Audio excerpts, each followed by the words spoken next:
6장 9절에서 13절까지의 말씀입니다. 마태복음 6장 9절에서 13절까지 말씀을 다 같이 합독함으로 말씀을 받도록 하겠습니다. 마태복음 6장 9절에서 13절까지 말씀을 다 같이 합독하도록 하겠습니다. 그러므로 너희는 이렇게 기도하라.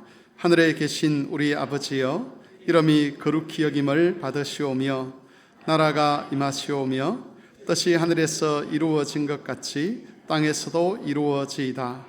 오늘 우리에게 일용할 양식을 주시옵고 우리가 우리에게 죄 지은 자를 사하여 준 것 같이 우리 죄를 사하여 주시옵고 우리를 시험에 들게 하지 마시옵고 다만 악에서 구하시옵소서. 나라와 군세와 영광이 아버지께 영원히 있사옵나이다. 아멘. 도시의 야경을 찍은 사진들을 보면 굉장히 예쁘고 아름다워 보입니다. 혹시 여러분 인터넷에서 보신 적이 있는지 모르겠지만 우리 교회가 위치하고 있는 이 완월동을 찍은 야경 사진들이 인터넷에서 이렇게 볼 수가 있는데 보면 정말 예쁘게 그렇게 사진이 나와 있습니다. 그런데 밤이 지나고 낮이 되어서 그 예뻤던 자리에 가보면 그 불빛에 가려져 있던 사람들의 삶의 이면들이 드러납니다. 그러면 화려했던 불빛, 예뻤던 불빛과는 다른 그런 이질적인 그런 삶의 모습들이 있죠. 예를 들면 병으로 오랫동안 고생하는 사람들, 또 가족으로부터 버림받아서 혼자서 그렇게 외롭게 지내는 그런 사람들, 또 이혼의 위기에 직면해 있는 부부들, 자녀들과 갈등을 겪으면서 고통스러운 시간을 보내고 있는 부모들, 가난의 압박에 시달리는 그런 사람들, 외로움에 벗어나기 위해서 이렇게 저렇게 몸부림치는 그런 사람들의 삶이 그 불빛에 가려져 있다, 그렇게 볼 수가 있는 거죠. 젊은 분들 중에는 인스타그램이라든지 또는 페이스북 같은 그런 SNS를 하시는 분들이 있을 겁니다. 그런 SNS에 나타난 사람들의 모습은 정말 행복해 보입니다. 좋은 곳에 가서 좋은 사람들과 좋은 음식을 먹고 좋은 숙박시설에서 그렇게 좋은 시간을 보내는 그런 사진들이 많이 올라옵니다. 그래서 그 장면만 보면 사람들이 다 너무 행복하게 살아가는 것처럼 그렇게 여겨질 수가 있습니다. 하지만 현실은 그렇지 않죠. 현실에는 여러 종류의 고통들이 삶을 괴롭힙니다.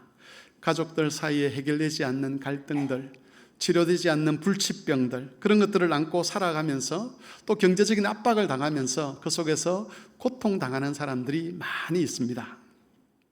이처럼 여러분, 도시의 야경이나 도시의 야경이 아무리 아름다워 보여도 또 SNS의 글들이 아무리 행복해 보여도 그것이 사람의 고통을 덮어버리거나 해결하거나 그러지는 못한다는 것이죠.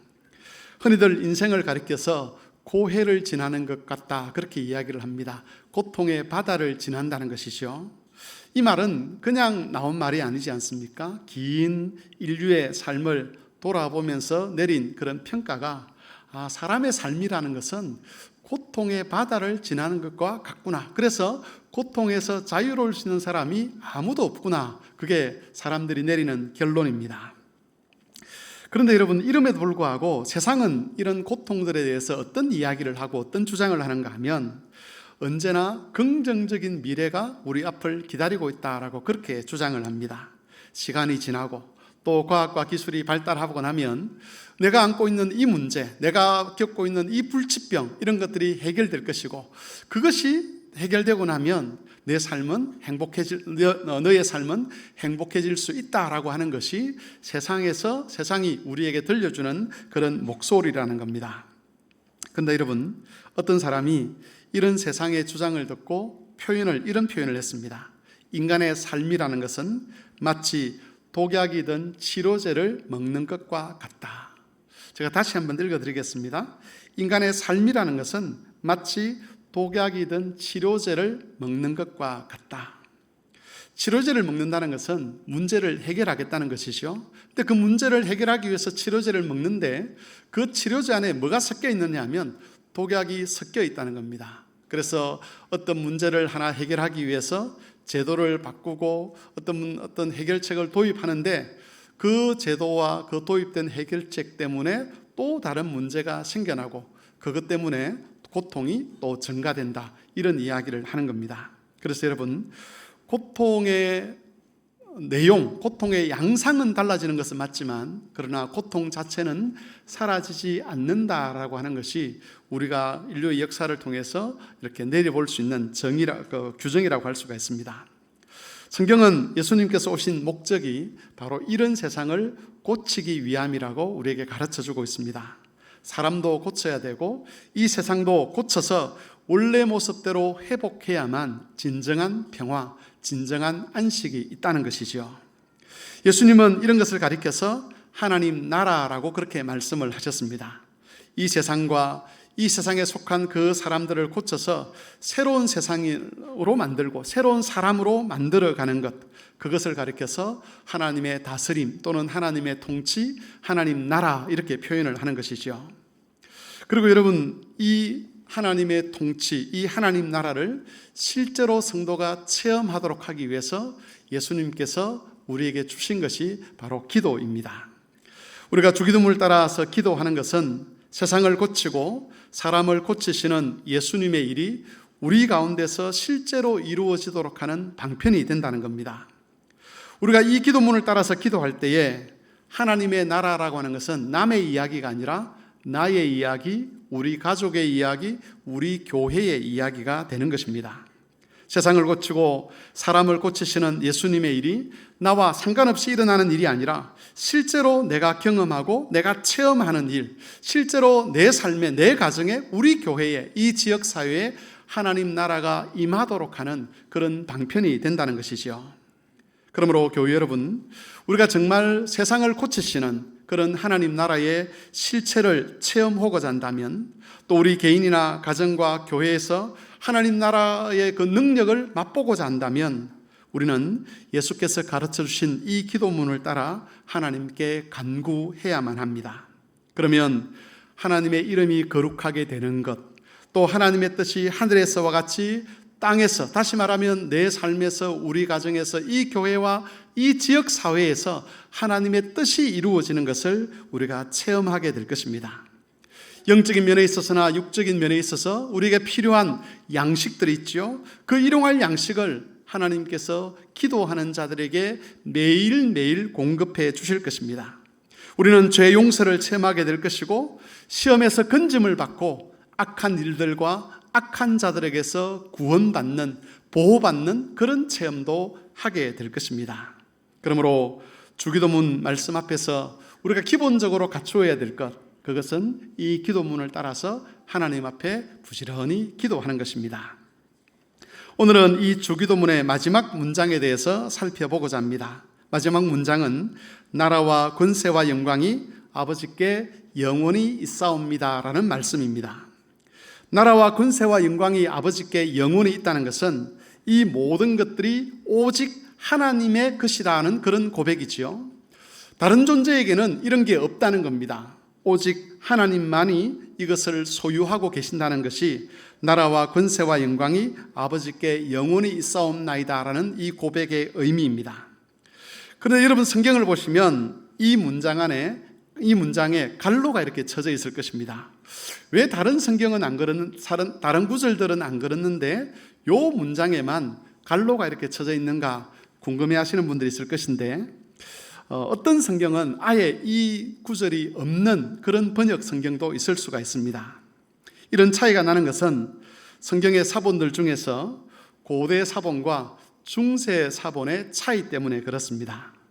성경이 처음 기록된 것, 처음 사도가 글을 쓴 것을 우리가 성경 원본이라고 하는데, 이 원본의 존재는 우리가 알 수가 없습니다.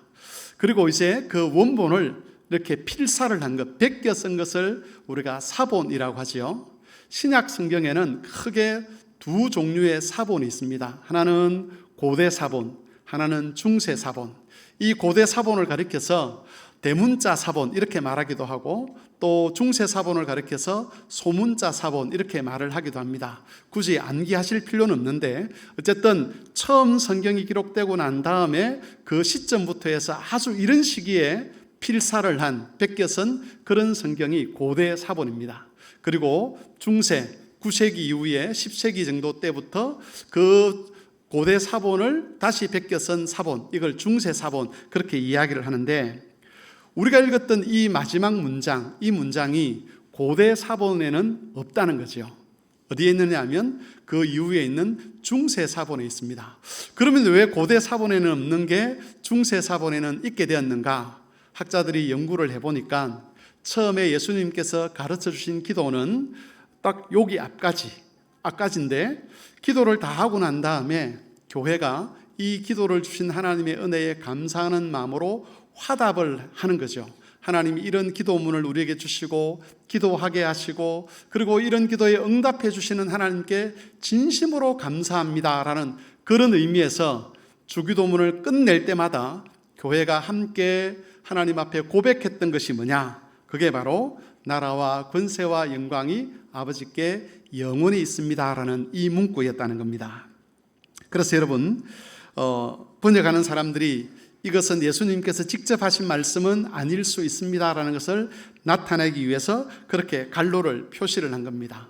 이 갈로 안에 있는 내용은 고대 교회 때부터 우리 믿음의 성도들이 주기도문으로 기도하고 난 다음에 하나님의 은혜에 감사해서 하나님께 드린 고백의 찬송, 이걸 송령이라 그러죠. 송령입니다라는 것을 표시하기 위해서 갈로로서 그렇게 표시를 한 겁니다. 이것을 감안해서 오늘 두 가지 주제로 말씀을 전하도록 하겠습니다. 첫 번째는 이 고백, 이 송령이 우리 기도의 근거가 된다는 것이고, 두 번째는 이 송령이 우리 인내의 근거가 된다는 겁니다. 첫째로 나라와 권세와 영광이 아버지께 영원히 있사옵나이다 라고 하는 이 송령이 기도문에서 차지하는, 주기도문에서 차지하는 가장 중요한 역할 중에 하나가 우리가 하나님께 기도할 수 있는 근거라는 겁니다.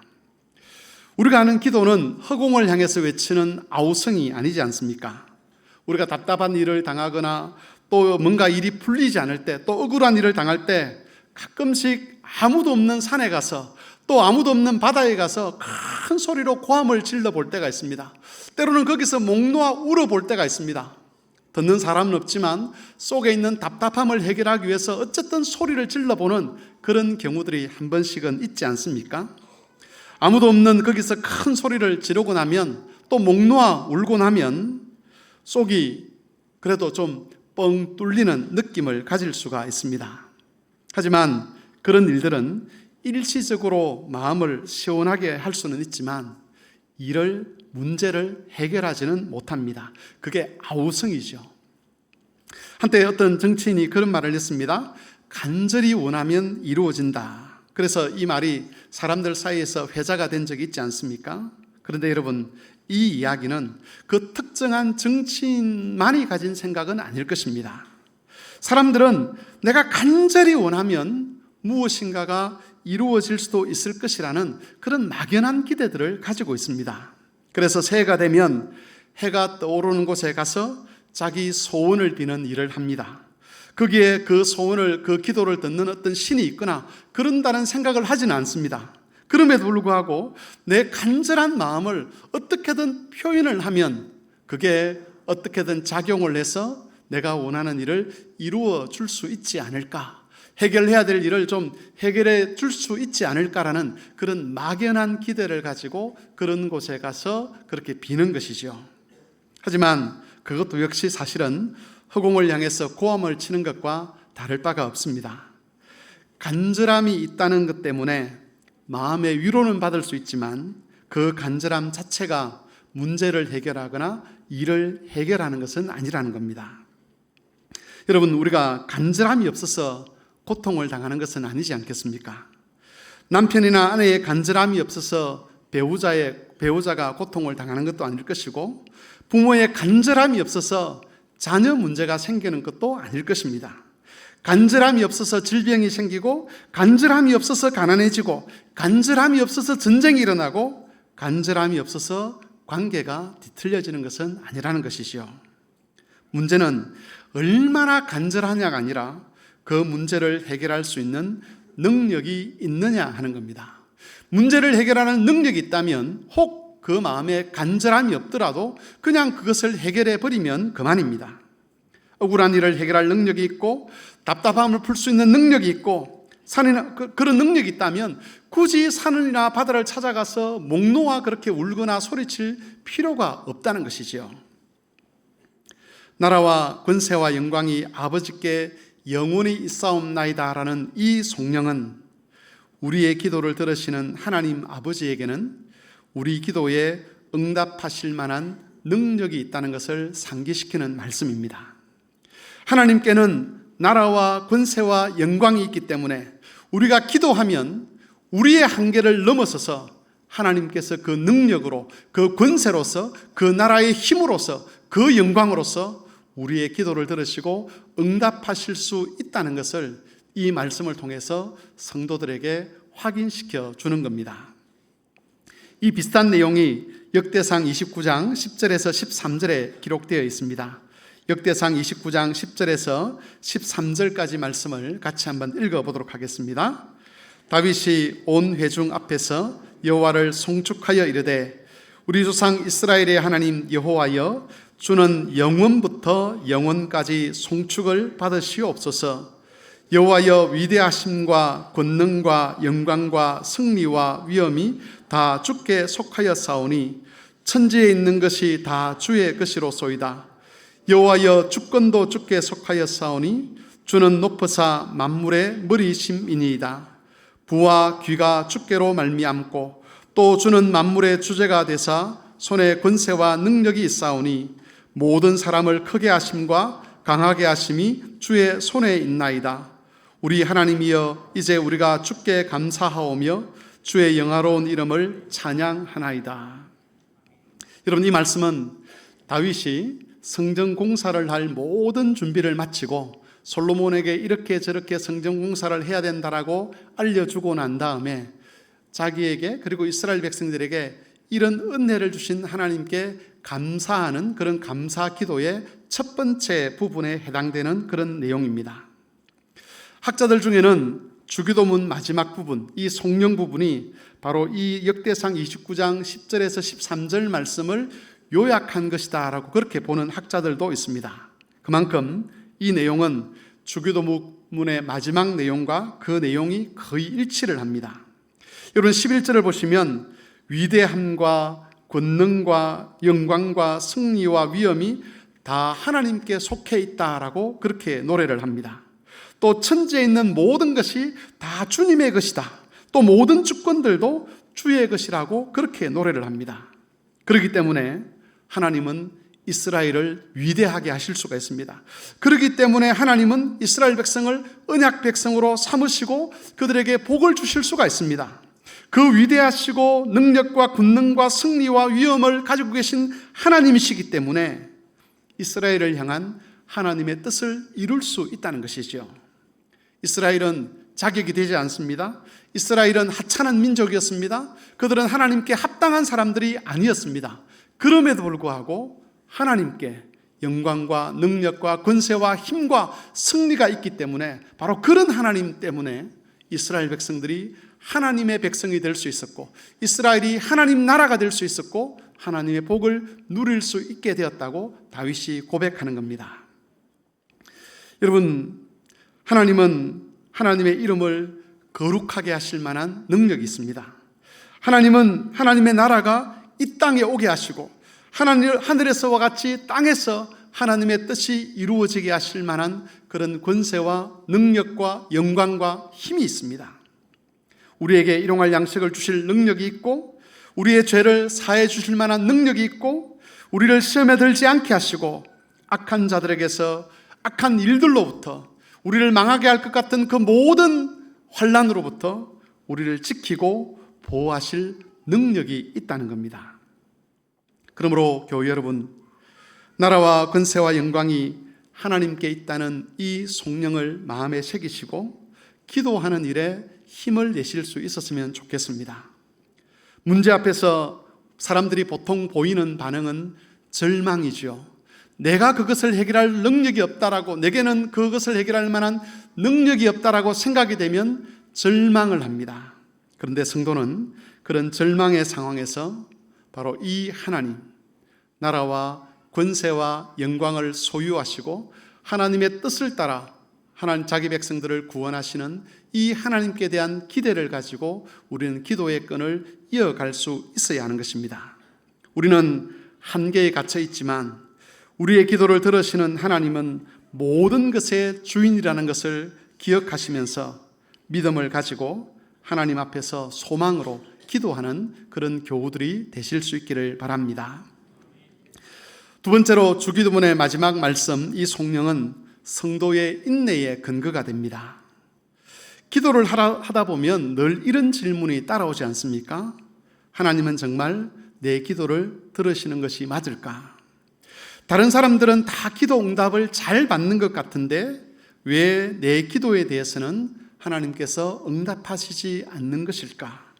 왜 하나님은 이 고통스러운 상황에서 아무 일도 하지 아니하시고 침묵만 하시는 것일까? 이런 생각들이 듭니다.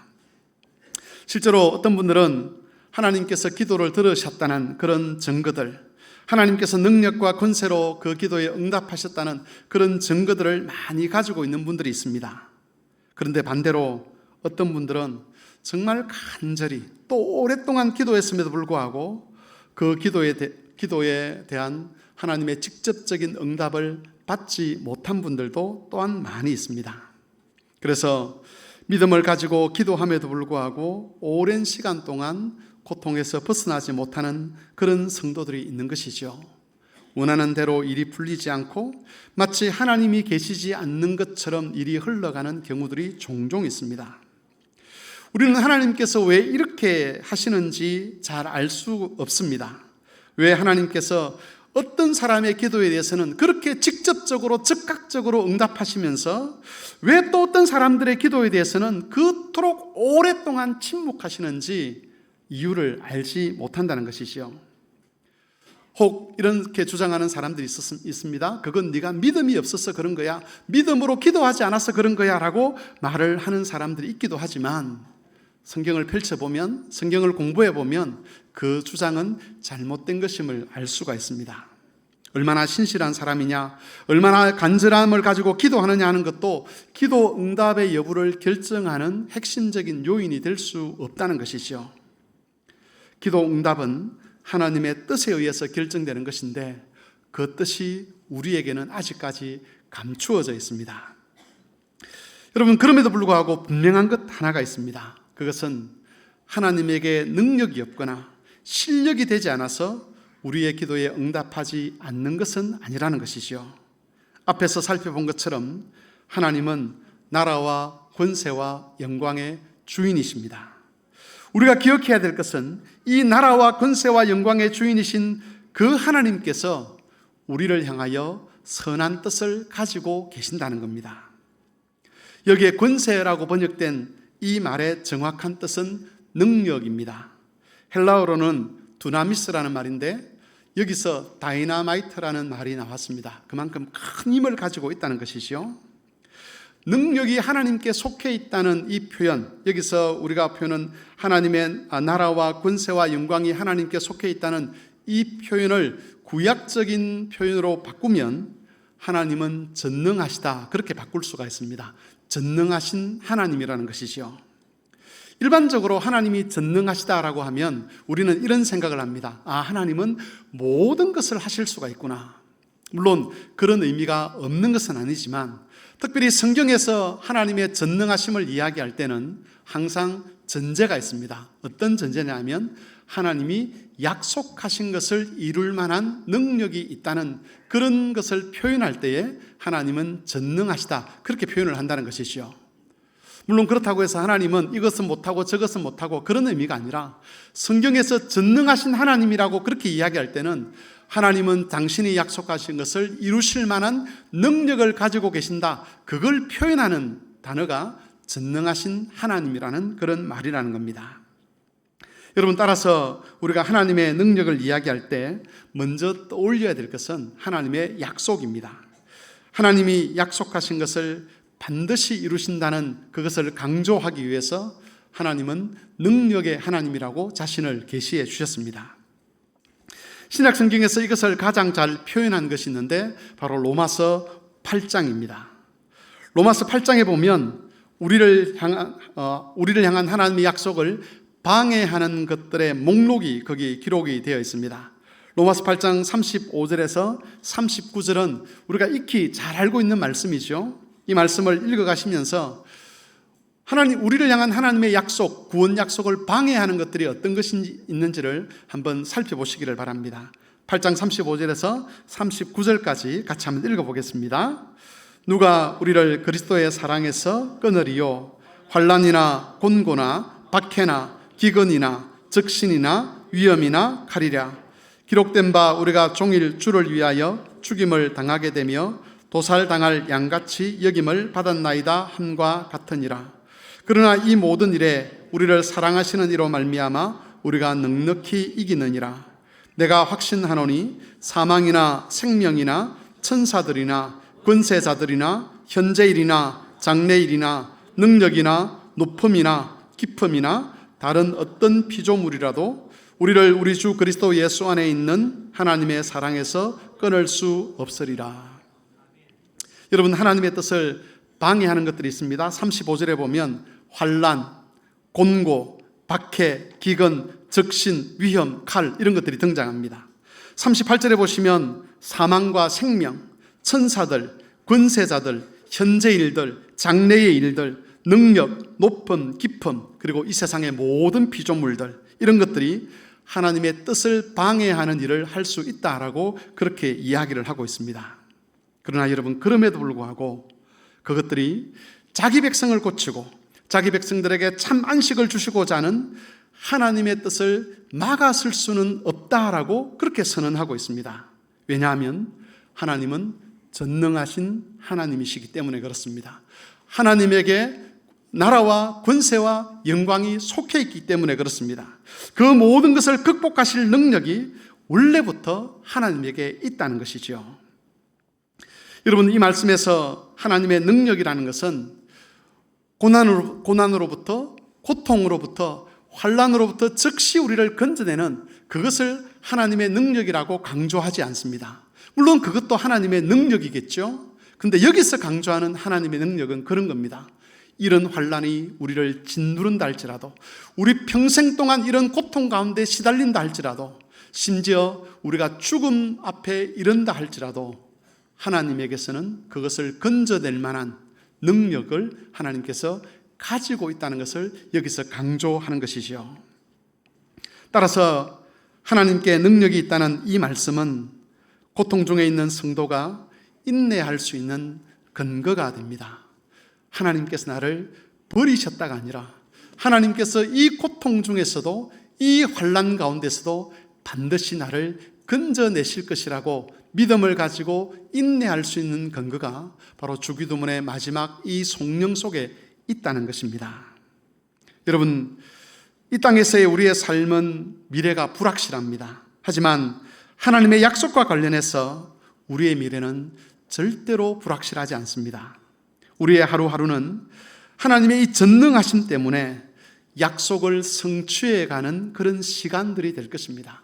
우리가 겪는 환난과 고통과 박해와 기근과 적신과 위험과 칼들, 또 우리가 경험하는 사망의 힘들, 천사들, 권세자들, 현재 일들, 장래 일들, 그리고 능력과 깊음과 높음과 이 세상의 모든 피조물을 통해서 겪게 되는 그런 어떤 것이라 할지라도 그것들은 우리에게 하나님의 약속이 이루어지는 과정이요 시간이 된다는 것입니다. 따라서 우리는 조심해야 될 것입니다. 눈에 보이는 것만 가지고 하나님을 판단하지 않도록, 하나님의 은혜를 규정하지 않도록 늘 조심을 해야만 합니다. 우리는 하나님의 약속을 통해서 우리의 시야를 넓혀야만 합니다. 삶의 고통이 사라지지 않고 우리를 절망과 비참함으로 빠져들게 하는 그 현상은 눈에 보이는 것에 해당하지요. 하나님의 약속은 보이지 않는 것에 해당합니다. 우리는 보이지 않는 것을 보는 것 같이 하면서 약속을 붙들어야만 합니다. 기도해도 응답이 없는 상황은 우리 눈에 보이는 상황입니다. 그런데 그 너머에는 훨씬 더 크게 보이지 않는 하나님의 역사가 있다는 겁니다. 우리가 원하는 대로 응답하지는 않지만 하나님께서 우리에게 약속하신 그 모든 것을 이루시기 위해서 일하시는 하나님이 거기에 계신다는 겁니다. 말씀을 정리하겠습니다. 나라와 권세와 영광이 하나님께 영원히 있다는 것은 이 세상의 모든 것이 하나님께 속해 있다는 뜻입니다. 모든 것은 하나님으로부터 나옵니다. 우리가 응답을 기다리면서 기도할 수 있는 이유가 여기에 있습니다. 하나님에게는 우리의 기도에 응답하실 권세와 능력이 있습니다. 그래서 우리의 기도는 허공을 향한 외침이 되지 않습니다. 우리의 기도는 나라와 권세와 영광의 주인이신 하나님 때문에 반드시 열매를 맺게 될 것입니다. 나라와 권세와 영광이 아버지께 영원히 있다는 이 말씀은 또한 우리 인내의 근거가 됩니다. 우리는 고통 속에서 무작정 참아내는 사람들이 아닙니다. 우리의 삶이 어떤 상황에 놓여 있든지 하나님의 약속의 성취를 방해하는 것이 그 어떤 것이든지 상관없이 전능하신 하나님은 우리를 향한 하나님의 구원 약속을 반드시 이루어내실 것입니다. 따라서 우리의 인내도 헛되지 않을 것입니다. 믿음 안에서 인내하는 사람은 나라와 권세와 영광의 주인이신 하나님께서 모든 방해물을 극복하고 그 백성을 영광의 나라에 들어가게 하시고 그 백성을 영화롭게 하신다는 것을 결국에는 알게 될 것입니다. 모든 교우들이 이 말씀을 마음에 새기시고 소망 중에 기도하시고 소망 중에 인내하며 시간을 보내실 수 있게 되기를 바랍니다. 주의 말씀을 생각하며 같이 한번 기도하겠습니다. 나라와 권세와 영광이 하나님 아버지께 있다라는 이 가르침을 통해서 하나님은 우리에게 두 가지를 약속하고 있습니다. 하나는 우리의 기도가 헛되지 않을 것이라는 것, 또 하나는 우리의 인내가 헛되지 않을 것을 약속하고 있습니다. 이 전능하신 하나님을 믿는 믿음 안에서 소망으로 기도하게 하시고 소망으로 인내하는 우리 교우들이 되게 해주시기를 같이 한번 기도하겠습니다.